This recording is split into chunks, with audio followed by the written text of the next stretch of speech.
मनुष्य जीवन में सबसे अधिक महत्वपूर्ण है मन की एकाग्रता। इस संसार में जो भी महान कर्म हुए हैं, ये मन की एकाग्रता का ही फल है। आपने कभी देखा होगा, अनेक छोटी बड़ी नदियां बहती हैं, इनके सामने एक बांध बनाया जाता है इन सब का संचय करने के लिए। बांध बन गया तो आवश्यकता के अनुसार या मन के अनुसार इसका उपयोग किया जा सकता है। अब ऐसा ही हमारे मन के साथ भी है।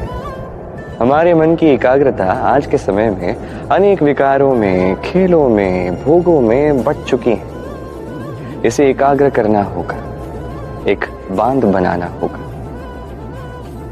कर्म का बांध। आपको करना केवल इतना है कि जो उचित कर्म है वही कीजिए, जो अनुचित कर्म है वो करने से स्वयं को रोकिए। बस यही कार्य आप करते जाइए, मन में एकाग्रता का बांध बन जाएगा। और एक बार ये बन गया तो अब जब चाहे, जहां चाहे, जितना चाहे एकाग्रता का उपयोग कर सकते हैं। और एक बार आप ये सीख गए तो इस संसार को बदलने वाले कार्य आप कर सकते हैं, इस समाज को सुधारने वाले कार्य आप कर सकते हैं। तो इस मन को साधिए और मेरे साथ प्रेम से कहिए, राधे राधे। वन में आप किसी विषैले सर्प को देखोगे तो आप क्या करोगे? आप तुरंत ही मुड़ के उससे दूर भागने जाओगे। और ऐसा क्यों करोगे? स्वयं की रक्षा के लिए। चलो ये बात तो मैं मान गया, किंतु जीवन में ये क्यों नहीं करते? अब जहां भी जाते हैं, जिस भी स्थान पे जाते हैं, हर एक स्थान पर, हर एक समय पर ऐसे विषैले सर्प होते ही हैं। ये वो सर्प नहीं है जो आपको वन में मिलते, ये वो सर्प हैं जो आपको पाप करने के लिए प्रेरित करते हैं, जो आपके भीतर की वासना, क्रोध, अहंकार, लोभ, ईर्ष्या, ये सब कुछ बढ़ाते हैं। देखिए, वन का ये सर्प, ये एक बार बख्श भी दे, हमें ना डसे, किंतु ये जो पाप साधन सर्प है, ये अवश्य ही डसेगा। कर्म करोगे तो उसका फल तो मिलेगा। इसलिए जब भी कहीं भी जाओ, आप किसी को देखोगे या आप कुछ ऐसा देखोगे जो आपको पाप करने के लिए प्रेरित करे, तो तुरंत ही उससे दूर भाग जाइए, जैसे वन के सर्प को देख के आप भागते हैं। सत्कर्म की रक्षा आवश्यक है। आइए मेरे साथ प्रेम से कहिए, राधे राधे।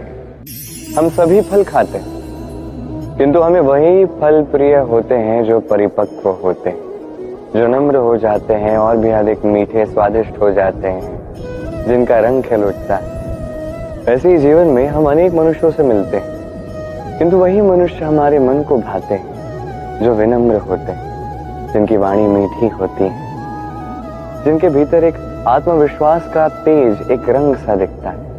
अब ऐसा व्यक्ति हम कैसे बने? ठीक वैसे ही जैसे एक फल धूप, वर्षा, शीत, वायु, इन सभी संकटों का सामना करके परिपक्व होता है, वैसे ही मनुष्य संकटों का सामना करके परिपक्व होता है। इन संकटों का सामना करोगे तो अनुभव मिलता है, यही अनुभव सीख देता है। ये अनुभव हमें ये सिखा जाता है कि हमें विनम्र रहना चाहिए, अहंकार में कुछ नहीं रखा। हमें मीठी वाणी का मूल्य समझा जाता है, यही अनुभव हमें समझाता है कि उचित क्या है, अनुचित क्या है, हमें स्पष्टता दे जाता है। और इसी स्पष्टता से आत्मविश्वास जागता है।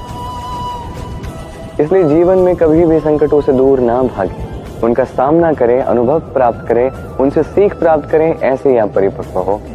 आइए मेरे साथ प्रेम से कहिए, राधे राधे। धन संचित किया जा सकता है और इसीलिए धन सबसे अधिक मूल्यवान संपत्ति नहीं है। अब आप कहेंगे कि मैं क्या कह रहा हूं, धन तो मूल्यवान है, हम सभी अर्जित करने में लगे हुए हैं। वो इसलिए क्योंकि आप नहीं जानते कि संसार की सबसे मूल्यवान संपत्ति क्या है। ये वो संपत्ति है जो कभी संचित नहीं की जा सकती।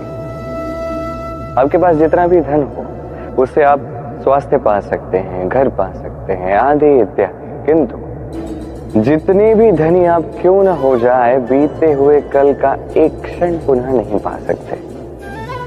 ये एक क्षण, ये समय ये है संसार की सबसे मूल्यवान संपत्ति। एक बार चली गई तो पुनः कभी लौट कर नहीं आएगी।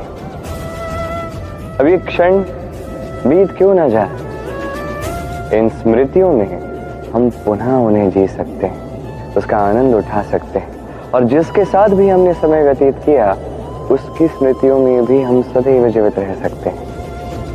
इसलिए समय सबसे मूल्यवान संपत्ति, इसे ऐसे ही व्यर्थ मत कीजिए। हर क्षण इसका उपयोग कीजिए, आनंद उठाइए और प्रेम के साथ कहिए राधे राधे। कनक कितना सुंदर शब्द है, इसके कई सारे रूप हैं, कई सारे अर्थ भी हैं। पहला अर्थ स्वर्ण अर्थात संपत्ति, दूसरा अर्थ धतूरा अर्थात पौधे का एक बीज जो अत्यंत मधुशाली होता है। यदि अधिक मात्रा में इसका उपयोग किया जाए तो ये विष का भी कार्य करता है। ये वही धतूरा है जिसका उपयोग महादेव की पूजा में किया जाता है। अब ये प्रश्न है कि स्वर्ण और धतूरा, इन दोनों में समानता क्या है? समानता ये है कि ये दोनों ही मनुष्य को मद देते हैं। धतूरा मनुष्य को मद तब देता है जब उसका सेवन किया जाए, किंतु स्वर्ण धन संपत्ति, मनुष्य इसे पा भी ले उतना ही पर्याप्त है। वो मनुष्य के सोचने समझने की शक्ति को वश में कर लेता है। मनुष्य धन के मद में चूर हो जाता है, क्योंकि जो जितना चमत्कारी है, जितना अमूल्य है, उसे संभालना भी तो उतना ही कठिन होगा। नहीं, स्मरण रखिएगा, धन, स्वर्ण, संपत्ति ये धतूरे से कहीं अधिक विषक्त हो सकते हैं। तो इन पे संयम का एक कवच बनाए रखिएगा और विवेक की शक्ति के साथ इसका उपयोग कीजिए, तभी कल्याण होगा। आइए मेरे साथ प्रेम से कहिए राधे राधे। मनुष्य के जीवन में 3 गुण अत्यंत आवश्यक है: श्रद्धा, नम्रता, योग्यता। यदि ज्ञान पाना है तो श्रद्धा की आवश्यकता होगी, यदि मान पाना है तो स्वभाव में नम्रता की आवश्यकता होगी, और यदि मनोवांछित स्थान प्राप्त करना है तो योग्यता की आवश्यकता होगी। अर्थ सरल है, श्रद्धा ज्ञान देगी, नम्रता मान देगी और योग्यता उचित स्थान देगी। किंतु यदि इन तीनों गुणों को आप मिला दोगे तो कुछ ऐसा मिलेगा जो इन सबसे उच्च होगा: सम्मान। और यही सम्मान है जो हर एक मनुष्य को अपने जीवन में पाने का प्रयास करना चाहिए, क्योंकि यही सम्मान है जिसके कारण आपके जाने के पश्चात भी ये संसार आपको प्रेम करेगा और स्मरण करेगा। आइए मेरे साथ प्रेम से कहिए राधे राधे। जीवन में गति महत्वपूर्ण है, मति महत्वपूर्ण है, और सबसे अधिक महत्वपूर्ण है संगति। एक ओस की बूंद, उसमें गति होती है, प्रकृति को उसे पाने की मति होती है, किंतु ये संगति होती है जो निर्धारित करती है कि ये ओस की बूंद सीप के मुख में गिरकर मोती बनेगी या एक विषैले सर्प के मुख में गिरकर विष बनेगी। अब देखिए, कचरा तो एक स्वर्णकार के दुकान पे भी होता है और कचरा किसी व्यापारी के दुकान पे भी होता है, किंतु कचरा जो स्वर्णकार के दुकान में होता है वो व्यापारी के दुकान के कचरे से अधिक मूल्यवान होता है, क्योंकि उसमें सोने के कणों की संगति होती है। इसलिए जीवन में इस संगति का विशेष ध्यान रखिए। जैसी संगति वैसे ही आप बनोगे। आइए मेरे साथ प्रेम से कहिए राधे राधे। संसार में सबसे अधिक कोमल वस्तु है रेशम। ये रेशम इतना अधिक कोमल होता है कि इसका पूरा का पूरा थान मात्र एक हाथ में समा जाता है। कभी सोचा है कि ये रेशम बनता कैसे? एक कीट की लार से रेशम बनता है। ये कीट उस रेशम को घुमाता जाता है, घुमाता जाता है, घुमाता जाता है और धीरे धीरे उसी में फंसता चला जाता है। अंततः उसकी सुंदर अमूल्य रचना रेशम का धागा, इसका निर्माण पूर्ण हो जाता है, किंतु उसी में ये स्वयं को बंदी पा लेता है। अपने ही मायाजाल के बंदी ग्रह में स्वयं ही फंस जाता है। अब इस धागे को उपयोग में लाने के लिए इन कीटों को उनके कवच के साथ उबलते हुए जल में डाला जाता है। इस संसार में यदि हमारे स्वप्न इस संसार का दुख हरने के लिए, इस संसार में सुख बांटने के लिए है, तभी हमारी प्रगति होगी। यदि हमारे ये स्वप्न मात्र हमारे लिए है, स्वार्थ के लिए है, तो ये स्वप्न हमें अंधा कर देंगे, हमें अंधकार की ओर ले जाएंगे और हम भी बन जाएंगे उस कीट की भांति, अपने ही माया जाल में फंसते चले जाएंगे और अंत में हमें प्राप्त होगा तो केवल एकांत, अंधकारमय मृत्यु। तो स्वप्न अवश्य बुनिए, किंतु इस प्रकार मत बुनिए कि उसके बंदी ग्रह में आप स्वयं ही फंस जाएं। स्वप्न देखें विस्तार के, परमार्थ के, सबके उद्धार के, ना के अंधकार के। तभी कल्याण होगा और तभी ये हृदय प्रसन्न होकर कहेगा राधे राधे। संसार में सभी ऊपर उठना चाहते हैं, कोई झुकना नहीं चाहता। सबको ऐसा लगता है कि झुकने का अर्थ है उनके स्वाभिमान या उनके अहंकार के विरुद्ध जाना। उन्हें ऐसा लगता है कि यदि हम झुकेंगे तो संसार हमें दुर्बल समझेगा, उनके शौर्य का, उनके व्यक्तित्व का अपमान होगा। किंतु क्या यही सत्य है? क्या हर बार झुकने का अर्थ सम्मान खोना ही होता है? कदापि नहीं। अब स्वयं के जीवन को ही देख लीजिए। आपकी कोई अमूल्य वस्तु नीचे गिर जाती है तो आप कैसे उठाते हैं? उस वस्तु को उठाने के लिए आपको नीचे झुकना ही पड़ता है। आप बड़ों का आशीष कैसे प्राप्त करते हैं? आपको झुक के ही उनका आशीष प्राप्त करना पड़ेगा, नहीं? सोचिए, आप किसी मार्ग पर चल रहे हैं, आपको देखना है कि आप उचित मार्ग पर चल रहे हैं या नहीं, कहीं पांव के नीचे कांटा ना आ जाए। कैसे देखेंगे?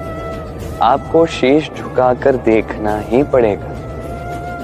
इसका अर्थ क्या है?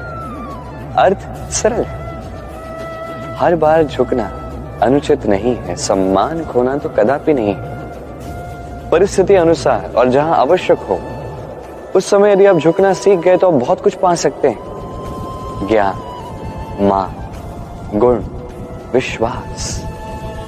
तो आवश्यकता और परिस्थिति के अनुसार झुकना सीख जाएंगे, इसमें कुछ भी अनुचित नहीं है।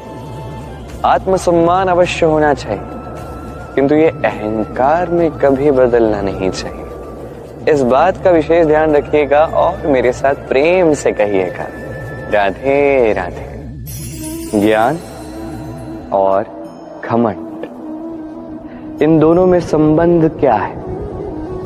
ठीक वैसा ही संबंध है जैसे कंगन और हाथ का है, जैसे नेत्र और दृष्टि का है। अब आप कहेंगे कि ये मैं क्या कह रहा हूं? ज्ञान और घमंड का ऐसा संबंध कैसे हो सकता है?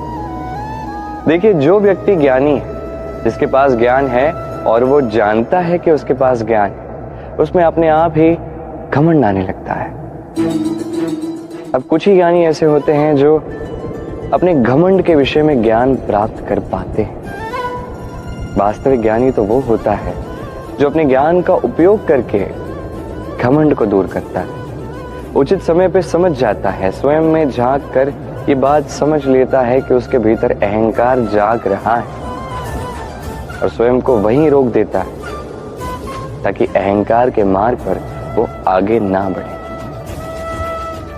ये घमंड, ये कब उचित है, कब नहीं, कब इसका उपयोग करना है, कब नहीं, कब इसे रोकना है, दूर करना है, ये सीखना आवश्यक है। और यदि ये आप सीख गए तो आप ज्ञानी भी बनेंगे, सुखी भी रहेंगे। स्मरण रखिएगा, कभी इस ज्ञान पर घमंड नहीं करना है, अपितु सदैव अपने घमंड के विषय में ज्ञान रखना है। आइए मेरे साथ प्रेम से कहिए राधे राधे।